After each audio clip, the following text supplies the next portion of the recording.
Hi guys, I'm back with the next part of the fanfiction reading. This part is Rochelle's, so let's just jump straight into that. I don't think I have anything else to say, so we're just going to get right into that.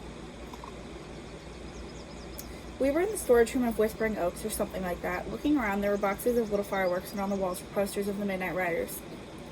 Growing up, that's all we ever listened to with Dad. Lewis and I were slight fans, but they weren't my first choice of music. To me, they were shitty biker dudes who made music in a garage or basement that probably belonged to one of their moms. Either way, they were probably all dead now, so no reason to hate on them. Honestly, I don't really know, because the Midnight Riders don't get a whole lot of attention per se.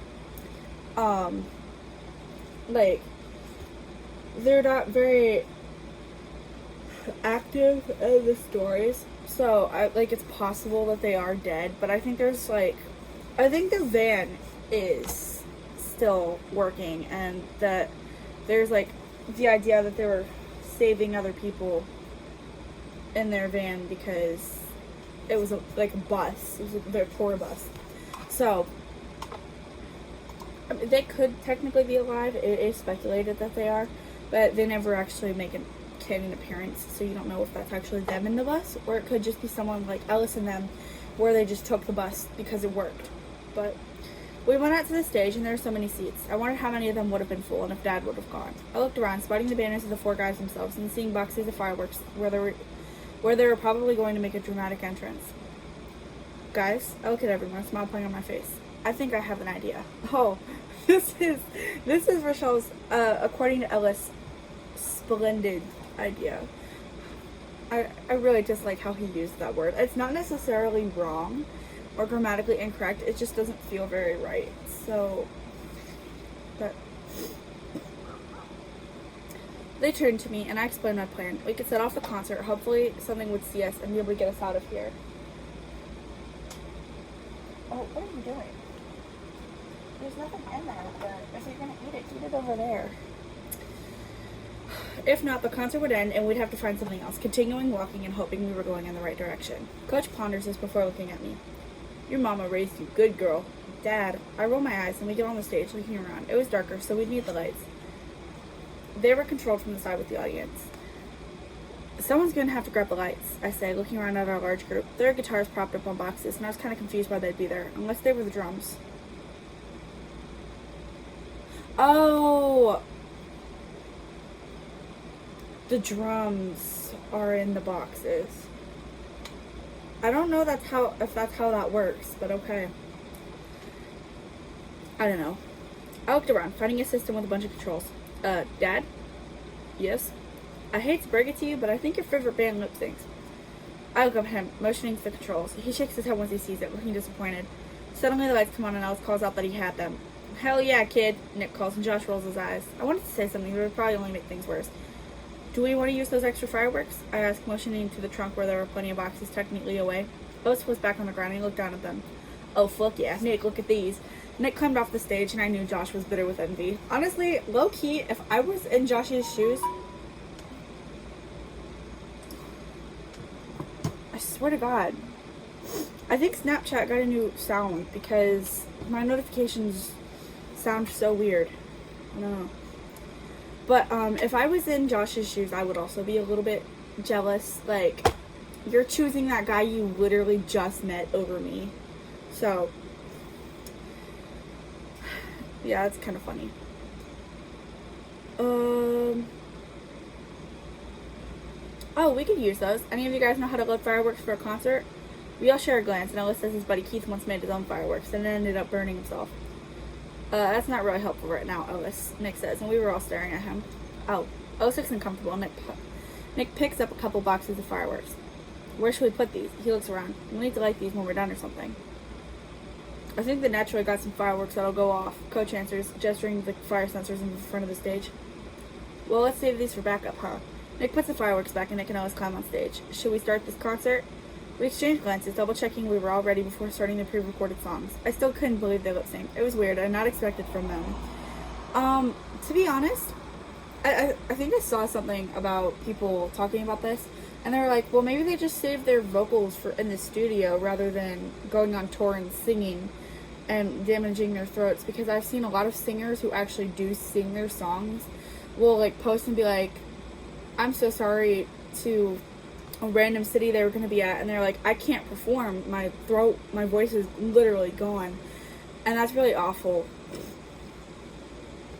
But I guess that's just what you get when you sing your songs for real. But and it's not like Target or anything, because you know that they've got all of these cities before yours, and tours are generally like, they try to keep the dates close together and then have some time there for traveling, but they're still talking, they still have to go about their day, and then they sing for an hour, 2 hours, maybe even 3, but excuse me, like, maybe they're just saving their vocals for the studio. The soundtrack for the first song started and the fire went up. We shared books with each other while we waited for the zombies to appear, drawn to the bright light and the noise. Finally, they began to file in, looking around for the humans. We killed them with whatever melee weapons we could find, trying to avoid using all of our ammo. It was a shame we couldn't find the Midnight Riders anywhere, but it was also kind of nice. They didn't seem like the type of people to get along with those other survivors. Being like a biker gang, they really don't. But that is also stereotypical. So, suddenly when the concert was quiet, we saw a bus drive by, bearing the Midnight Riders' faces. They must be alive, or someone was using the bus to pick up other survivors. The concert slows, a guitar solo playing out. I wonder how he fakes doing that. I don't even know which one's a guitarist, I forgot. It doesn't really matter though, because Coach is using that guitar to bash the zombie skull in.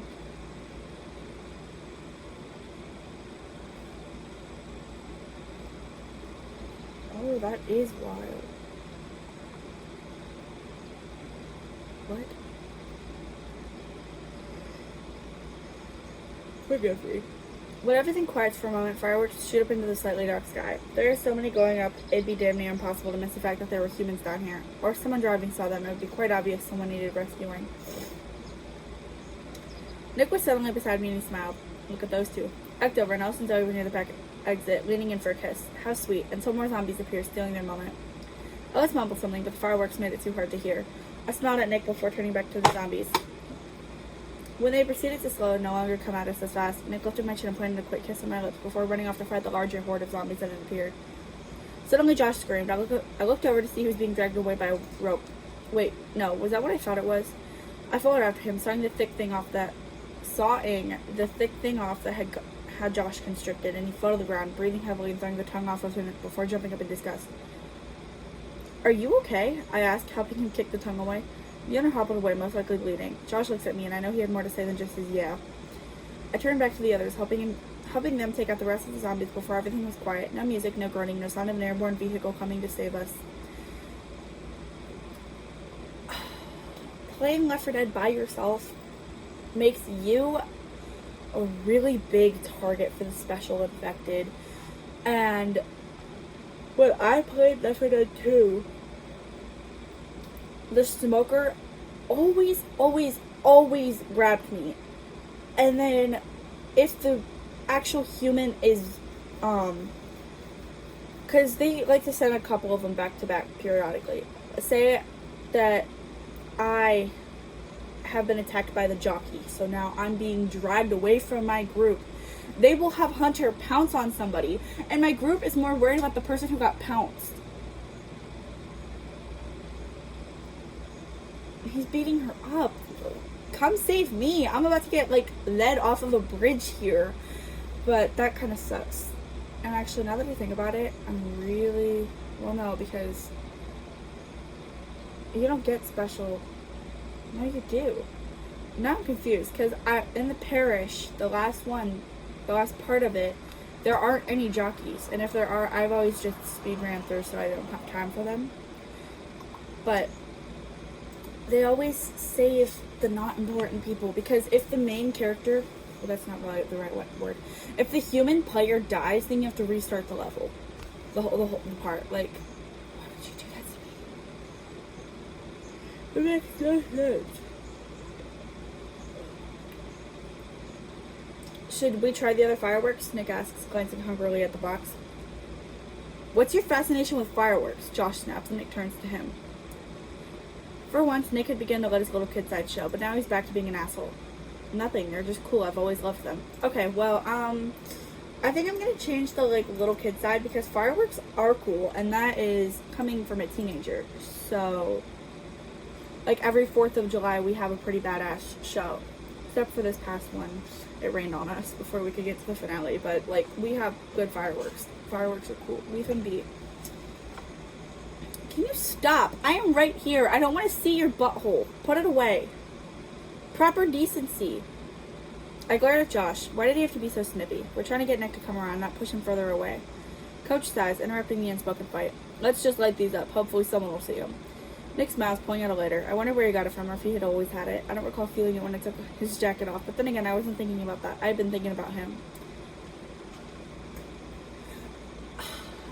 Did you pat him down before you undressed him? Is that what you did? Like, if you think about it, if I have a jacket on, and even if I just took it off myself, I wouldn't feel what's in my pockets necessarily unless I, like, felt for it. So it's like, why would you have known if you did have it?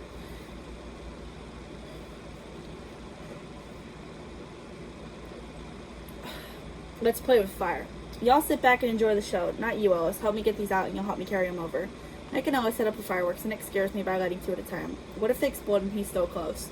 He and Ellis had a blast lighting the fireworks, and they were pretty. They were both laughing like little kids, and I couldn't stop smiling. That was great, man. Did you see the one? Ellis was saying, and Nick nodded. The one that nearly went off when we were over there? They laughed again, and Josh rolled his eyes, turning away and observing the area. That was a good show, Francis comments. For once, I feel like everything is okay. Like the world hasn't ended and people aren't fighting or jealous of each other. We're all getting along for the most part, and it feels right. Except for Josh. I feel like if Josh disappeared, nobody would miss him.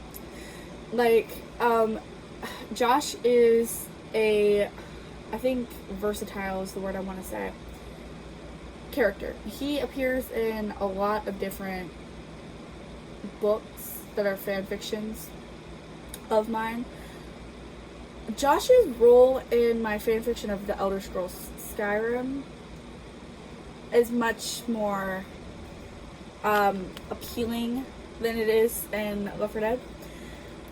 But Josh in The Elder Scrolls is funny, and he's kind of an icon.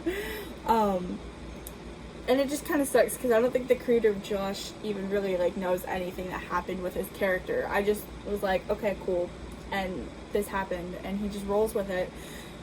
But Josh in Left 4 Dead just isn't it. I'll let you guys find out what happens to him for yourselves, but yeah, Josh in Left 4 Dead he's not cool. Nick nods. Thanks, man. Francis smiles and we hear helicopter blades in the distance. Oh my god, Ellis yells, his voice fading out and making him sound like a girl. There's someone coming. Y'all, we're getting out of here, he screams and the helicopter is suddenly visible. Now, did he scream like, yes? Or was that him like screaming what he was saying? Hell yeah, Nick yells, pulling me closer to him, smiling. Safety is close, huh, babe? My heart folded when he said that, and he didn't seem to notice. That or he didn't care that he said that. I didn't either. It just came as a surprise. I wanted to kiss him, but the helicopter was echoing down to us. I don't think echoing is the right word. A guy with a megaphone was opening the side door and yelling down, "Come up here, there's no room to land." No crap, Sherlock. We were making our way to the helicopter, but the sound of the blades must have been audible from everywhere. Zombies were filing in quickly, finding the source of the noise much quicker this time around. We were all loaded into the helicopter before they could get close enough to infect us, and we were flying away. Ellis and Zoe were talking, sharing memories and stuff. It was sweet. Neither of them seemed to notice the world had ended. They were going so far as sharing what they hoped the futures were like. Nick held my hand and he smiled at me. You know, the Midnight Raiders aren't that bad. I smiled at him too. When that's all your dad's saying on road trips, they would be. I laugh when I see Coach looking at me funny. But in all reality, they're not the worst band out there. Nick laughs, and I like hearing him do so. He was always so stoic, and he didn't smile often, not genuinely. It was nice to have him here, and he felt human. The helicopter pilot talked to us for a little bit, and his brother was the one who called down to us to get in. They had taken to the skies to look for more survivors. I can't speak today. But were getting hopeless when they realized they couldn't see anyone. You're in the sky. I don't know how high helicopters are up, but you are in the sky. The ground is way down below you. I feel like if you do specifically spot individual people, give me your eyes because I'm practically blind, so. Josh talked to Francis, who seemed disinterested in their conversation, and said he was watching out the window, mumbling how he hated helicopters. With the amount of time we'd been together so far, I'm pretty sure he had said he hated just about everything we passed or went through. Nick judged me, and I hadn't realized he had wanted to tell me something. I looked up at him. Sorry, I zoned out for a minute. I smile, and he does too. My neighbor's van, I swear to God, and he drives a little bit slow, so it's like pedal vans. I actually do have a reason for liking fireworks so much. Oh no, I feel like this confession is gonna be so cringe. Nick looks into my eyes and I feel butterflies. I wonder if he ever feels this way when it comes to looking at me. Tell me. I wanted to know everything about him, from where he was born to where. Oh, okay, I'm stupid. From where he was born to where he wanted to be buried, but we weren't quite at that stage, and we slowly let things from our past slip while trying to be tough for the other.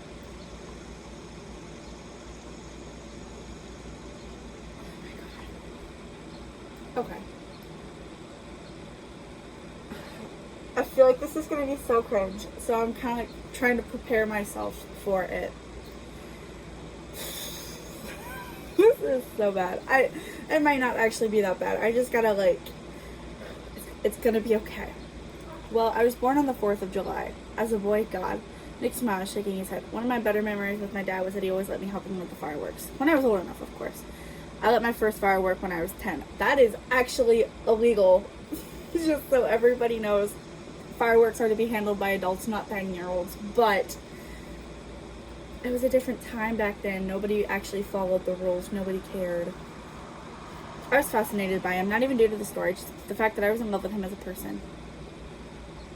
Is that necessary to say? Did you have to say that, Rochelle? Because I don't think you did.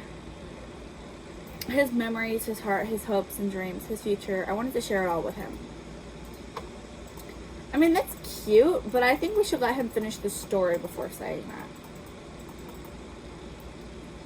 Sorry, I don't know if you guys can hear me frantically clicking my mouse, but I was trying to highlight the whole thing and it wouldn't let me. We lit fireworks together every year after that, Nick continued. There was one day a year he was actually kind of nice to me, and he never wore a belt, so he'd resist the urge to punish me.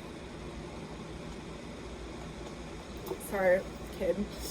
I just want to punish you for no reason at all. Like, it's an urge. I gotta resist it. What? Oh, whatever.